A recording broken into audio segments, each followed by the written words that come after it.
Ooh, okay, there we go. What's going on, you guys? This is your boy, Scotty by Nature TV, and we're here for a brand new story time with Scotty by Nature TV. Okay. Because of the fact that in the past, there's been a lot of people that have said that, we would rather Scotty talk about his personal life and personal situations on a separate video. We would rather him do a story time instead of, you know, thrusting it into his reviews. And I took that and I'm like, you know what? That's fine. And I'm good at telling stories. I'm good at telling, people about my life and things that have happened to me. And I've been doing quite well with that. Like I've talked about quite a bit since I started doing my story times. And this particular story time, I originally tried to do it in members only. And the day that I tried to do it in members only just did not work out for me. Like it just didn't work out. I was way too emotional to do it there. So I decided that I'm gonna come on out and I'm gonna do it publicly. Why not? I gotta be brave about this whole thing. I have never really just talked about it like that. And I feel like, you know, this could help somebody, especially young men that's been in my position before. So we're about to go ahead and get into it. I don't really want this to be no long, drawn out situation. And I'm just going to let you guys know, trigger warning, just to let you guys know about it. Okay. Just to let you guys know before we even get into it. It's a trigger warning there. And I see that we're already at 100 people. So we're about to go ahead and get into it. So I'm pulling out my phone right now just to show you guys something. And this is the day of September the 23rd, 2020. I'm showing you guys this just so you can understand where I was and what I was doing. As you can see, this is me on September the 23rd, 2020. Okay. I went to the dentist on this day. I had went and bought some food, as you can see, right after the dentist. And this is just me sitting in the car, singing as if nothing has happened. So let's get into it.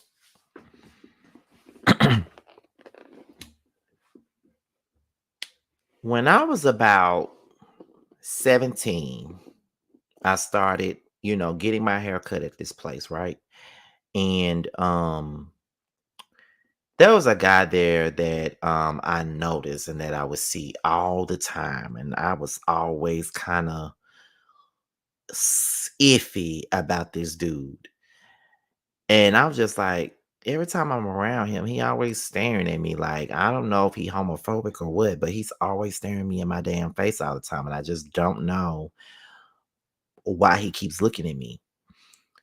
He would never say anything. He would just sit there and just look. So one day he inboxed me on social media, completely shocked by the inbox because I didn't know what the fuck it was about. But he inboxed me inquiring about a homegirl of mine, basically stating that he wanted to holler at her. Now, the type of homegirl that I got, I knew she wasn't interested, but I told her about him anyway. And she was like, oh, girl, child, no. You know, next thing you knew, he was inquiring about my sister. And I never even brought it up to my sister because I knew the type of girl she is. She wouldn't want to talk to him either. Like everybody that he had a thing for, none of them wanted him. Let's just make that clear. So he'll DM me with stuff like that from time to time. So I thought it was weird. And I'm like, I wonder why he keeps trying to hit me up. I wonder what's going on with him. Like, why he trying to hit me up all of a sudden? Why he want to holler at my friends? Like, he can't holler at he ain't got nobody else he could have reached out to. So then one day he hit me up and he said something along the lines of, I got something to ask you. And I'm like, what is it? And he was like, never mind. I'm just not going to worry about it. So what the is you asking me anything for? What the was the point of you coming to me in the first place? But I'm like, okay, whatever, let it go. So it would be one of those things all the time where he would just reach out of the blue to inquire about someone that I was hanging with because he wanted to smash, he wanted to talk to them. And it was always a female, whatever. So pull out my phone again. I had posted this picture on my Instagram. It was maybe how many days? It was actually, I took this picture 2 days before I actually posted this picture. I said, this dope boy body. Well, belly, not body, but belly. This was on September the 23rd when I posted it. So we're finna get into what I'm really here to talk about. So on September the 23rd, I posted this picture and I said, this dope boy belly. He comments in my DMs about this picture and says, that's not a dope boy belly. And so I'm like, yes, it is, blah, blah, blah, blah, blah. Like most dope boys have a pudge in their stomach or whatever. Not thinking nothing of it, kind of naive, not really thinking too much about it. So at this point, on this picture, I'm headed to the dentist that day. So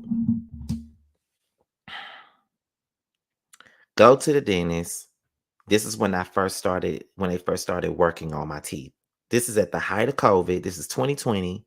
This is when stuff is still kind of shut down. We walking around with masks, all that's going on, right? So as I was leaving the dentist, I get another DM from him asking me what was I doing. And I was like, I just left the dentist. I'm on my way to get some food. And he was like, well, where your dentist at? And I was like, I told him where it was, and it was close by his home. Mind you, this person that is hitting me up that I feel kind of iffy about. Fun fact, I'm friends with one of his siblings. Keep that in mind. I'm friends with one of his siblings. So that's one of the reasons why, although I felt iffy about him, I didn't think nothing of it because I'm friends with one of his siblings. Really good friends with one of his siblings, actually. So I didn't think nothing of it. So my dentist is near where he lived, and he asked me to stop by. I didn't understand what he wanted, but as the saying always says, curiosity killed the cat. I wanted to know what the fuck he wanted. So I was talking to Reggie on the phone that day as I was driving over, and I told him what was going on. And Reggie was like, "Do you even know why he wants to see you? Like, what does he want?" I said, "I have no idea." He was like, "Has he ever come on to you or anything like that?" I said, "No, he never has. Like every time he's ever said anything to me, it's mainly because he wanted to talk to one of my homegirls or he tried to talk to my sister or something like that. But it ain't never been on that type of time. So I really don't know what he wants." Now, one could say, Scotty, you had just turned 31. You should have more sense than it. But it's kind of like, again, I didn't think that anything would have happened because, again, I know his sibling. I'm good friends with this sibling of his. I hang around this sibling of his. This sibling is always attending things that I have. I didn't really think nothing of it. So Reggie told me when we were on the phone, don't get off the phone with me until you get there. I said, okay, cool. I get there, he's already outside, and I'm sitting in the car. Just we just chopping it up, we just talking. Like, you know what I'm saying? Like we just having regular conversation. Like he was asking me what I was getting done to my mouth. And I was telling him that I was in the process of getting my teeth done, and it was a whole process. Like I'm just sitting up here chopping it up because again, it's not like he's a stranger. I've been in his presence before. I've been around him before. It's not like I don't know him. Not like I don't know him personally, but I know him because we've been in the same spaces before. It's just that I always thought that he was kind of weird. But at the same time, like I said, I'm cool and well, not really cool. I'm friends with his siblings. So I'm like, this ain't nothing like me just having a conversation, whatever. But then it started to rain. So as it started to rain, he asked me, "Hey, it's raining. Can you come in for just a second? Like, just a second. I know you got something to do. I know you got somewhere to be. I know you got to go get some. Just come in for a second because it's raining." I'm like, okay, cool. I say, okay, cool, but something on the inside of me feels as though something ain't right. This ain't right. Scotty, you in danger, girl.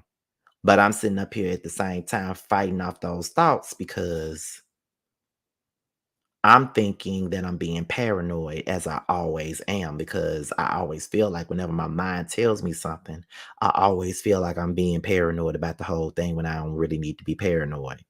So I go in the house through the car porch door, but for whatever reason, I don't go that far. I just stand right there at the door. He's at the stove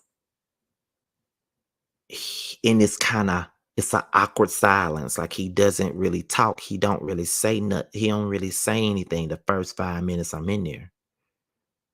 So then he's like, "So I've always wanted to with you, but I just didn't know that you would be the type. I don't know if you was the type that'll run your mouth." I'm taken aback. I'm like, "Huh? Yeah, I want to with you. Like I've always wanted to with you ever since I known you." You've known me since I was 17 to 18 years old, but okay. And I was saying to him, I said, "Well, no, I'm not the type of guy that really goes out and do that kind of stuff. Like I don't out anybody. Like that ain't even me. I don't even do that." And so after I said that, I'm just looking down at my phone because Reggie was texting me. So I was looking down, texting Reggie back. Again, completely green. Completely naive, completely like you don't even see what's going on in front of you. Like you don't even see what's about to happen. You don't see what's on his mind. Like he's clearly letting you know that this is something that he wants. He wants something from you, and you don't even see what it is. So as I was texting Reggie back, I put my phone back in my pocket and I look and I see that he has already unbutton his pants and his is out already. So when I saw that, I said, okay, I'm finna go because this ain't what I came here for. I thought you just wanted to talk. This ain't what I came here for. So I'm about to leave. So when I said that to him and I was getting ready to go, he grabbed me by the arm and he was like, "Why are you leaving? Like, why you acting like you never been alone with a man before?" And I'm like, "It's not that. I'm not here for that. Like I'm trying like this ain't what I'm here for. Like I don't want to do this. Like I'm not really with this. Like I don't this ain't what I want. I don't want this at all." So it's like I tried to leave and he stood in front of the door. Now mind you, he's a little bit bigger than me. So And I was a little bit skinnier then, so I really didn't have much weight to really get past him. So he was like, "So you not gonna let me?" And I said, "No, because that's not what I'm here for." So he like, "So can you me off?" And I said, "No." So I tried to leave when I said no. And then he was like, he stood in front of the door again and he was like, "Okay, you won't let me, you won't me off. You got to do something."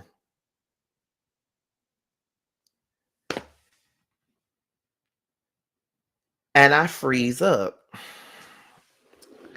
because I'm like, this cannot be happening to me again. This cannot be happening to me again. Now, this is 2020. In, tw- in, two, in 2014, while I was at work, a man attempted to assault me in the bathroom. I've told that story before. He tried to assault me in the bathroom. I was showing him around. He asked me where this was, where that was, where this was, where that was, and I did my job. He asked me where the bathroom was. I showed him. I worked up a piss, so I went to the bathroom. When I went to the bathroom, I was washing my hands after I got done doing what I was doing. This man, not the one that I'm actually talking about now, but this man came from behind me and grabbed me by my behind and asked me who was fucking me and could he be the one to do so if nobody else was. And not only did he do or say that, I said no. I tried to walk out. He pushed me and he grabbed me by my waist and stuck his tongue in my throat. And I pushed him off of me and he pushed me in the stall. He asked me to go in the stall with him and I said no. And he tried to force me in the stall. I pushed him and I ran out of the bathroom because he had turned the lights off and everything. Like he just knew what he was finna do. And the people that worked in that store, I tried to tell them what was going on, and they still made me check him out. And they thought it was funny. So that whole thing played back in my head as I'm standing in front of this man that I've seen and known about since I was 17 or 18 years old. He told me I gotta do something in order for me to leave. I'm not necessarily a person that's scared of anything. I'm normally not scared of nothing or nobody. But in that particular moment, I was scared because I didn't know what he was going to do to me. And I felt like all I could do was remember what he just said to me. He literally just said, "You got to do some. You won't let me fuck you. You won't me off. So you got to do some." I said no to two of these instances. So he gave me a third option. He asked me, "Well, since you won't let me and since you won't me off, could you jack me off?"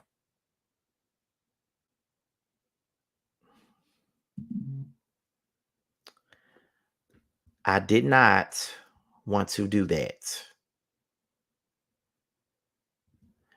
I did not want to do that at all. I didn't.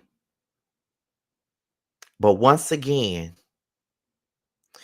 the word was, if I don't do anything, I need to do something so I can go home. And I thought if I did not do anything, I wasn't going to go home. At this point, I'm in danger. So I jacked him off.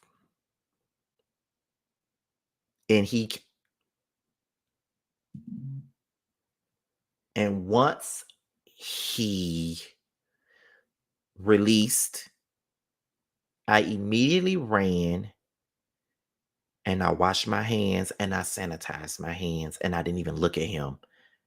I ran out the door soon after I washed my hands. And once I made it to the car, he came outside, stood at his door, and he said, "Scotty." I turned my head and he said,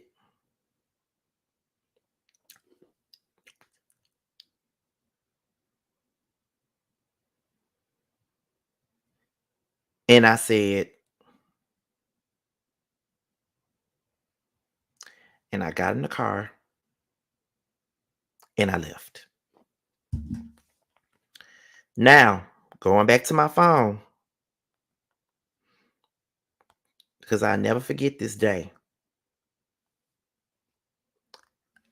This was the first thing I did. I went and I got my food. And there I am in the car just 2 hours after this happened, acting as if nothing happened to me. I did not bring a jacket with me. Like I was out all day today. Like went to the dentist again. Had to go because I broke this tooth on the side that I got done. I broke it while sneezing. Isn't that something? I broke it while sneezing.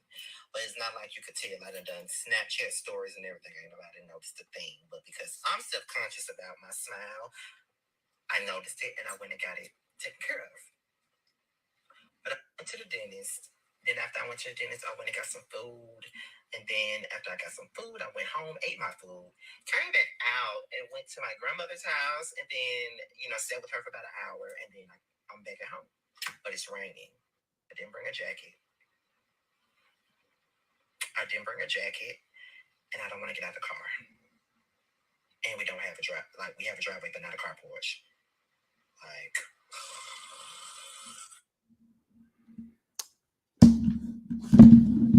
and I don't know if you can tell, but I was still shaken up by that incident when I did that Instagram story.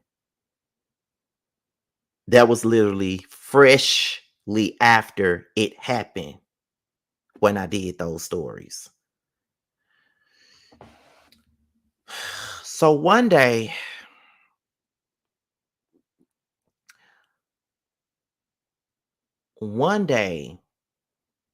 I brought it up during a live with YB and them one time.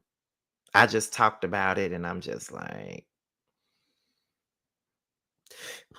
it was nothing. I just brought it up like it was nothing. And then there was people in the chat that said, "Scotty, that was rape," and I was just ignoring it. So by that point, I pretty much like blocked it out of my mind. Like it's just like it was just something that I never thought about anymore. I never thought about it again. I never talked about it again. At that point, the only person that I talked to and told about this was my friend Sammy.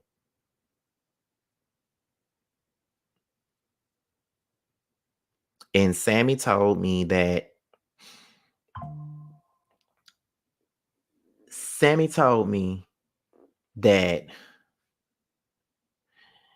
don't ever do anything like that again because you never know what a person got on their mind and you never know what they would do to harm you.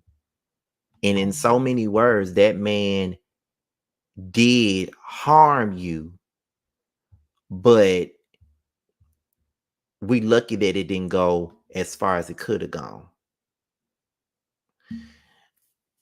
And so I understood what he was saying. And I understood why he said what he said to me. But again, I continued to pretend like that never happened.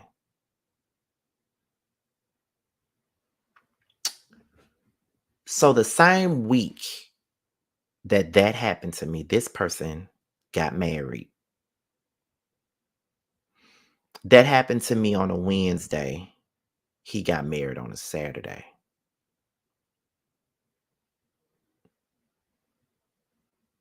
And then he inboxed my younger cousin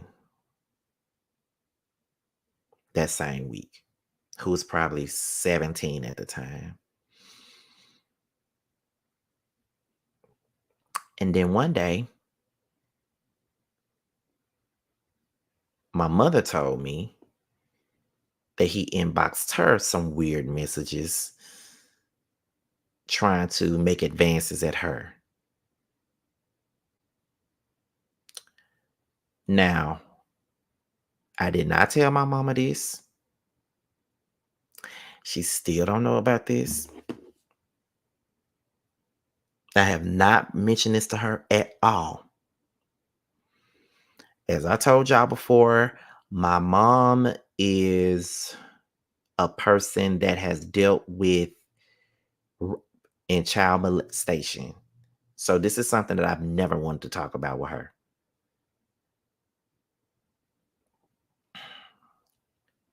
And then after that, he left and moved out of town, moved out of state.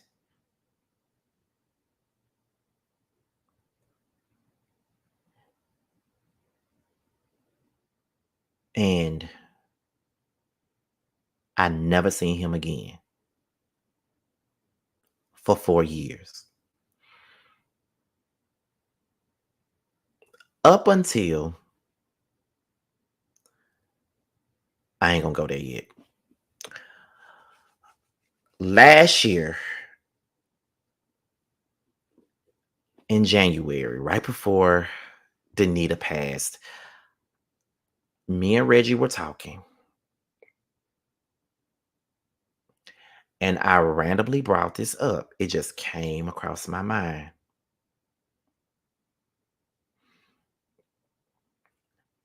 And when I told Reggie what happened, Reggie said, Scotty, that was, and at this point, that was 3 years after the actual incident happened. Because by this point, it's been blocked out of my head. It just randomly just came back up again. And I just brought it up randomly in conversation. And when Reggie said that to me, I was like, that was what it was. But it's not like I did not know that that's what it was, though. I just did not want it to be that. Like in my mind, I did not want that to be what that was. I did not want that to be on me. I didn't want that trauma on me. I didn't want to believe that that happened to me. Why? Because somebody already tried to do it before and I got away. This time I couldn't get away. And although there wasn't any penetration or anything like that, I was still forced to do something that I didn't want to do because I was afraid for my fucking life.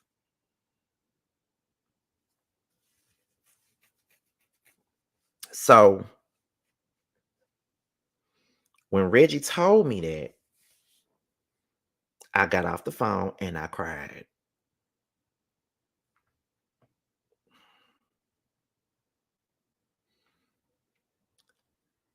Just the realization that that happened to me, that I was quote unquote raped.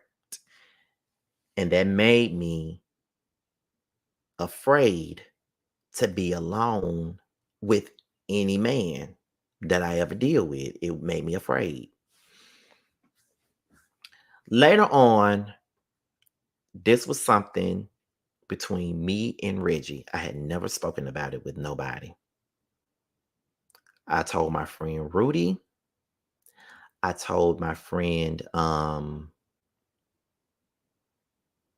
Twan. I told my best friend Robert.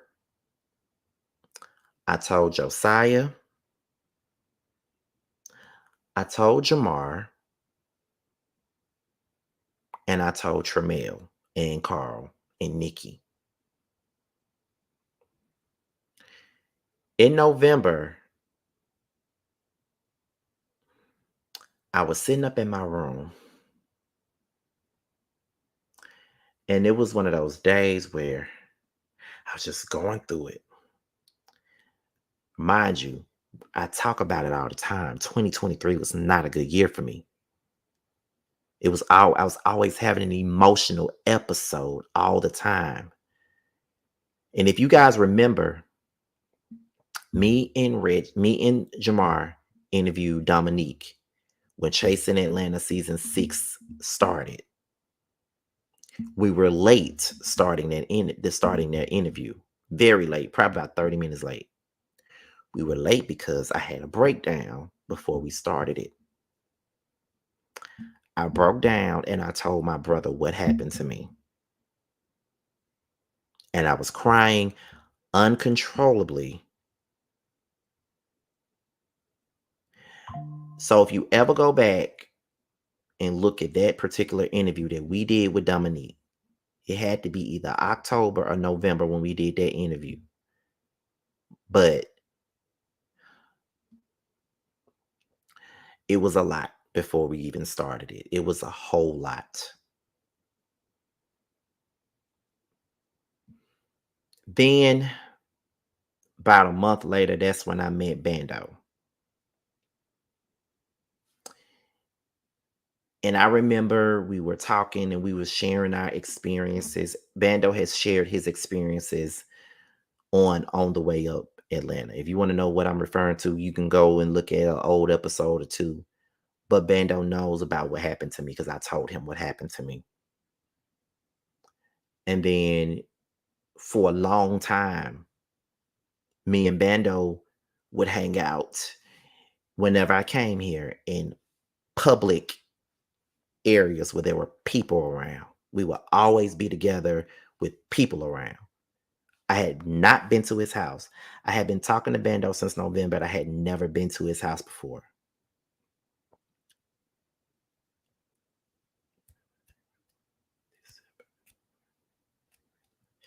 Maybe 4 to 5 months later is when I finally visited Bando by myself at his home because at this point, I felt comfortable doing so. So now, if I'm talking to somebody, I don't want to be alone with them the first few months because I'm afraid to. Case in point,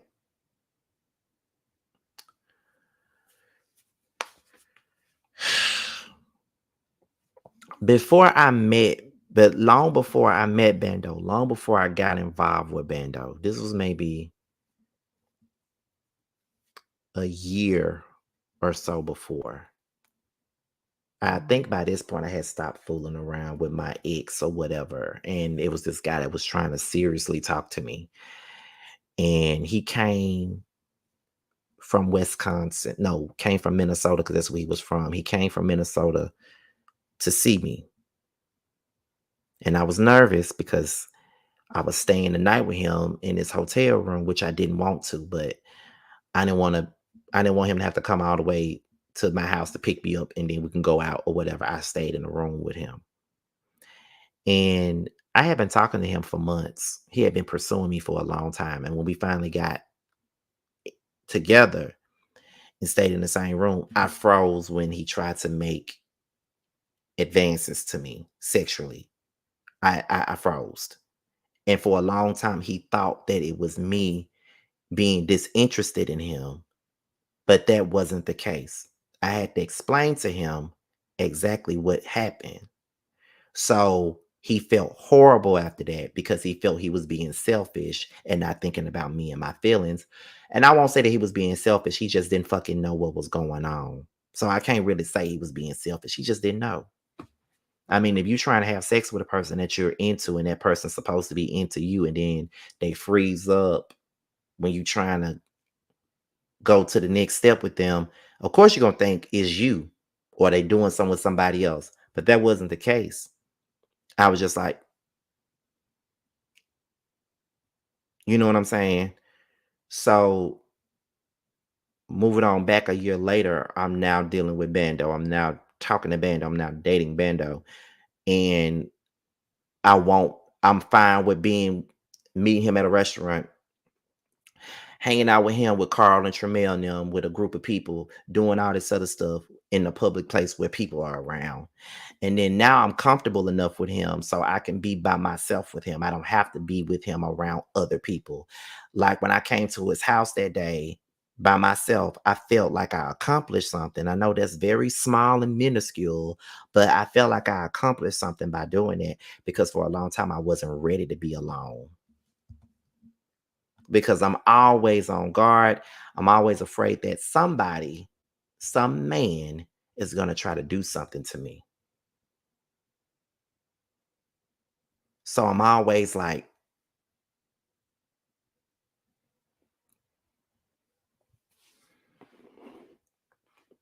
so we're now in 2000 and 2020, no, 2024. We're now in 2024, 4 years later.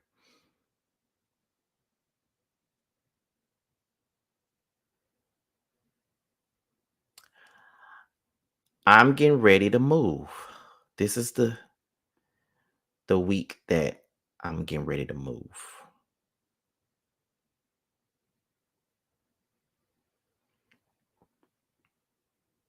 His sibling, my friend, sees me off. And as I'm walking around and I'm talking to people, speaking to everybody congratulate me on my move. I look down at my phone and I walk out the door and I open my eyes and it's him. He's here. I ain't seen you since September the 23rd, 2020. And here it is, August the 30th, 2024. Literally almost 4 years later. And I see you. And you have the nerve to be in my space. And you have the nerve to try to have conversations with me. And you have the nerve to try to be around me every time I walk away.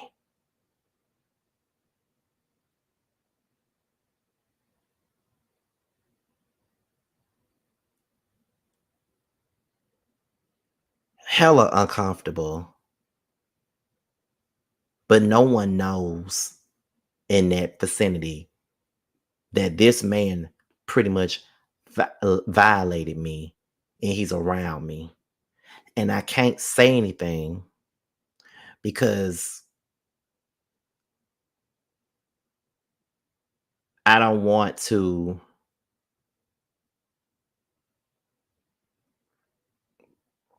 rock the boat. And like I said, I have a close relationship with someone that he's related to. And I don't ever want to I don't want to cause a problem. And I really feel like if I said anything, then I would not be believed. And then I'll be looked at as somebody that made something up or or something like that. Like I don't know. I have so many thoughts in my head and I really don't want to open up Pandora's box and make this whole thing be a big spectacle when I've been suffering with this for the longest. So it's like, what exactly is it that I do moving forward? Why is he around me? Why is he even here? Why like what is he even doing here? Like I ain't seen you in 4 years and here you are right in my face. Why the fuck are you even here? Like, why are you here?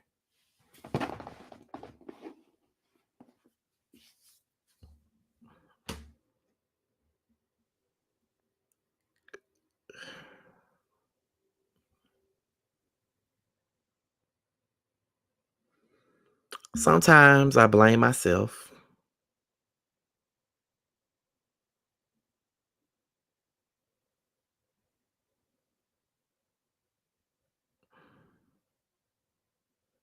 Sometimes I blame myself. Sometimes I feel like it was my fault that that ever happened. Sometimes I feel like I had no business going to his place of residence in the first place. I felt like if I never would have went over there, this never would have happened. I felt like you knew him, but you didn't know him like that to feel comfortable enough to come and see what it is that he wanted. I always blame myself. I always feel like it's my fault. I should have never went there. I should have never did that. I'm sitting up here being curious, and my curiosity led me to be violated by somebody.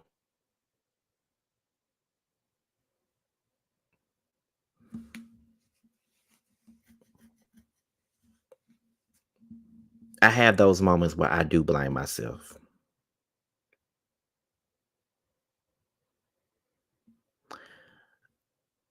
Even today, I was walking up the street to the store,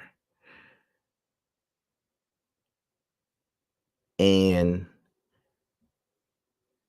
when I see a man walk past me and I'm by myself, I'm on guard because I don't know what he gonna do. I don't know what he gonna try to do. I don't trust him.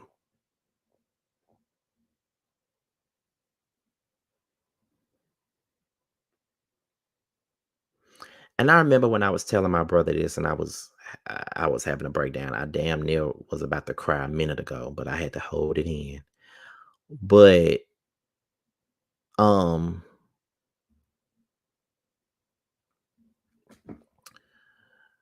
damn, I lost my train of thought. What was I saying? Oh, when I was talking to my brother and I was telling him about this, I kept saying, "It's my fault. It's my fault. It's my fault. I should have never did. It was my fault. Had I never done, it's my fault. It's my fault. It's my fault." And my brother kept telling me, "It is not your fault. Stop saying it's your fault." And I kept saying, "Yes, it is. It is my fault. Why did I go over there? Why did I go and see? Why was I so bothered to see what he wanted? Why did I have to do this? Why did I have to do that? Like, why have I just talked about this as if this was nothing to me? Why?" And I was just he kept on saying, "Because you didn't wanna admit it to yourself."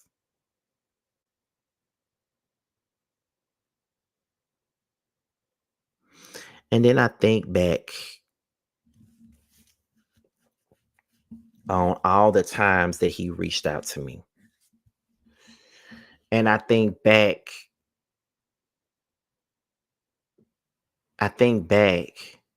and I'm like, when he was trying to hit me up to hook him up with my friends, was that just his way of finding his way in? It's like he found a way in and I didn't even know it. You know what I mean? Like I didn't even know it. And it doesn't help that I'm friends with somebody that he's related to. So it's kind of like, did I like what was the odds of that? Like, was he showing me this already when he was hitting me up? Because that's the only reason why I went. Because I didn't think that he would even that was the last thing on my mind. But then I thought about everything else. I thought about how he been to jail. I just think about all that stuff. And I never wanted to say nothing.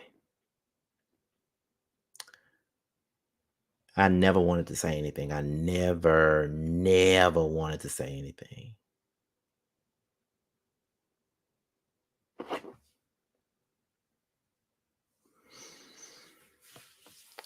So I've been wanting to share this for a long time on my platform. I wasn't sure if I should. I wasn't sure if it was necessary. I wasn't sure if I had the strength to share it. I tried to in my members only, it just did not work out for me. I couldn't even get through the first 10 minutes of the video.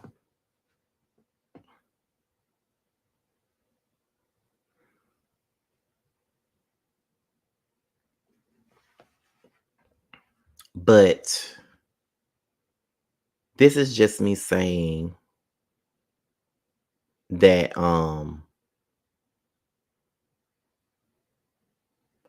this does happen to men.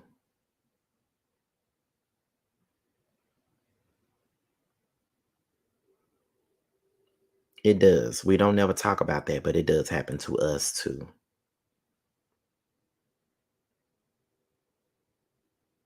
And Tramiel, when I told him, he was very helpful because as he's revealed on the chasing panel, it's happened to him before too. So to have people in my circle that has experienced this and knows what it's like and how it makes you feel, I'm grateful.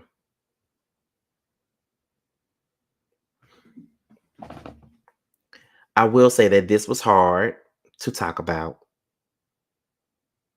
because I don't really want to get no backlash or anybody questioning my story or anybody thinking that I'm talking about this to, get some sympathy and payola or to play the victim or to be a damn, be a crybaby or whatever people will try to say.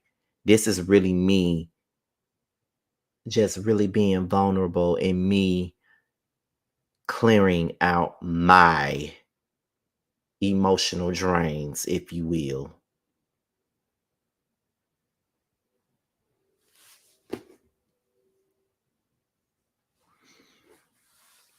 So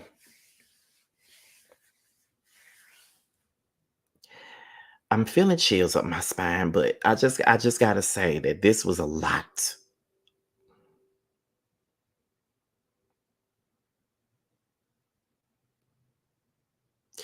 This was a lot.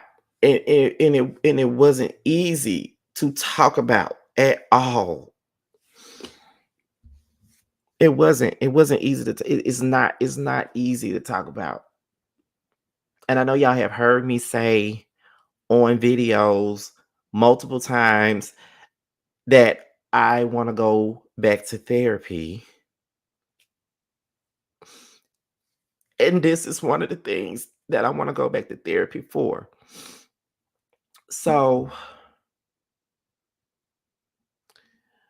um, I'm grateful to everybody that knows, everybody that has been there for me with this whole situation. I really do appreciate it.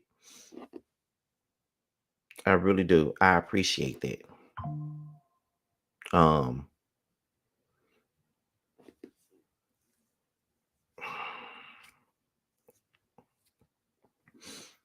um, it's a lot to express. If you ever seen me talk about, I'm so glad like the tears ain't running down my face like that. But um oh god, my eyes are running and shit.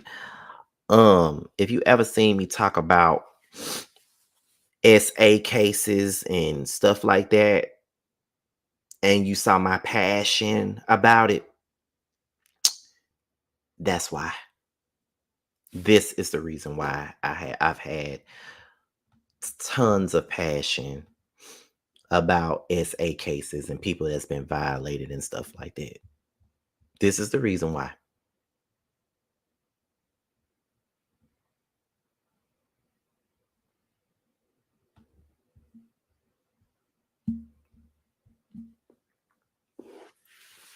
So,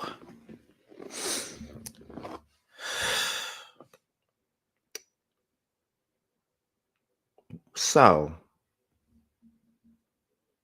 I can say that I've been carrying this with me for 4 years.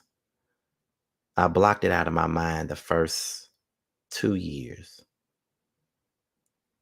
But last year was the year that I accepted what this really was and what really happened.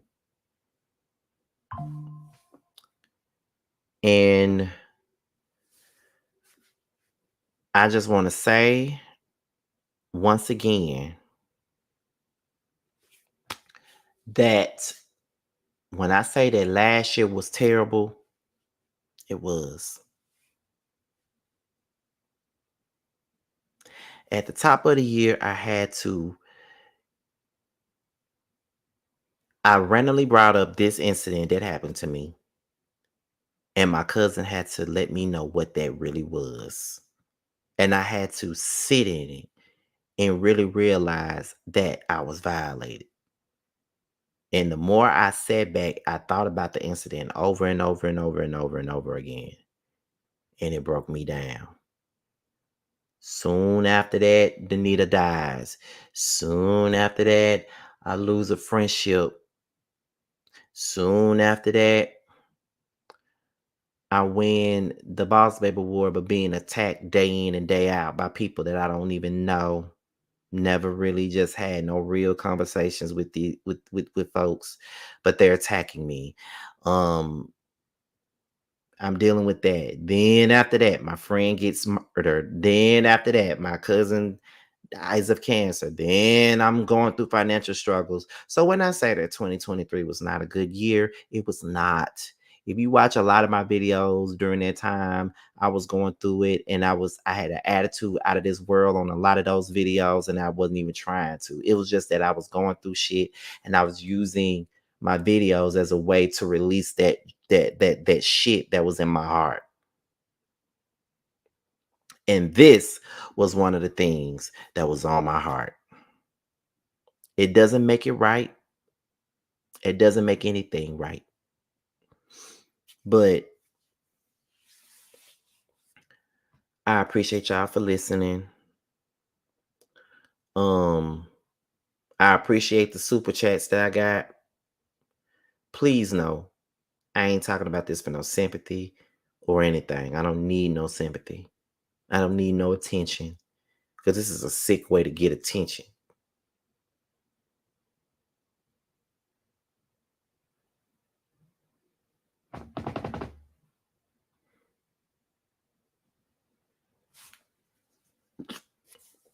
I have never been that type of nigga to use certain shit for some motherfucking attention or sympathy and payola. Never. This is real. Everything about this is real.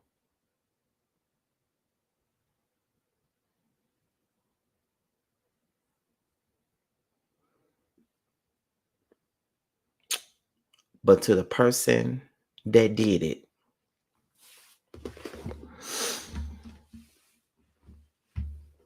I remember telling my friend, I forgot my friend Tay also knows too. But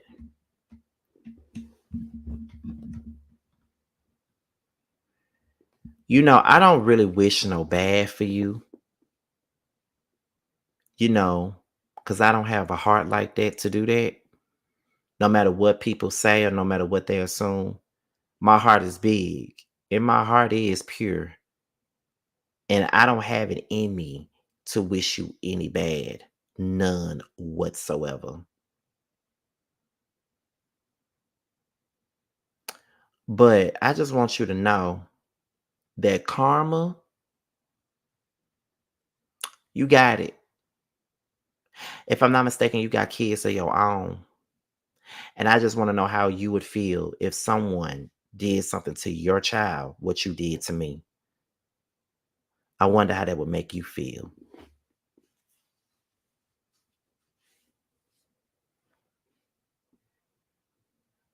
I wonder how that would make you feel if you know that someone was violating your child.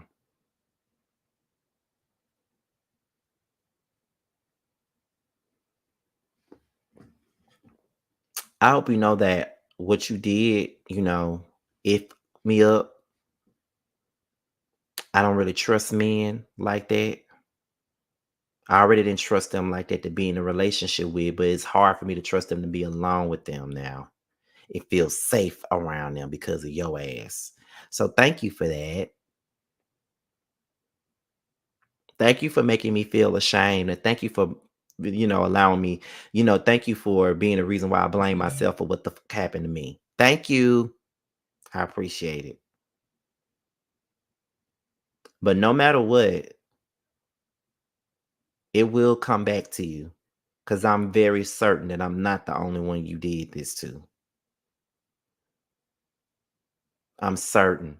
I don't know for a fact, but I definitely believe that I ain't the only one you did this to. She was way too comfortable doing it to me. Like you did, like you've been here before. I'm not the first man you did that to. So I'm gonna say that. And I'm about to go on and peace up, A-Town down. I will see you guys tomorrow. I'll be doing some lives tomorrow, and I'll be doing a chasing panel tomorrow. So I'll see you guys later. And speaking of Bando, I'm going to leave y'all with his song, Don't Sweat. And I'll holler at y'all later. Thank you guys so much. Bye, y'all. Gon' shake your ass, booty acting up. Gon' grab your drinks, baby, pass the Dutch. Damn, shorty bad, looking bad as fuck. Don't sweat it, ain't no competition, I said it. Don't exist to the beef, motherfucker, I did it. Pull up, knock your corns like Mario. Couldn't sweat me do 100 miles of cardio. Damn. You niggas stay faking, you niggas stay hating, you niggas so basic. You felt the one, so don't test me, nigga. My team leave the weapon, Joe Pesci, nigga. The haters see me win, so I cause them frustration. Haters see my name, so I give them penetration. Bro, running this race on you fucking lanes. Spin the block, big bold bitch, tuck your chain, bang. Nigga high. Don't sweat. Don't stop. Don't sweat.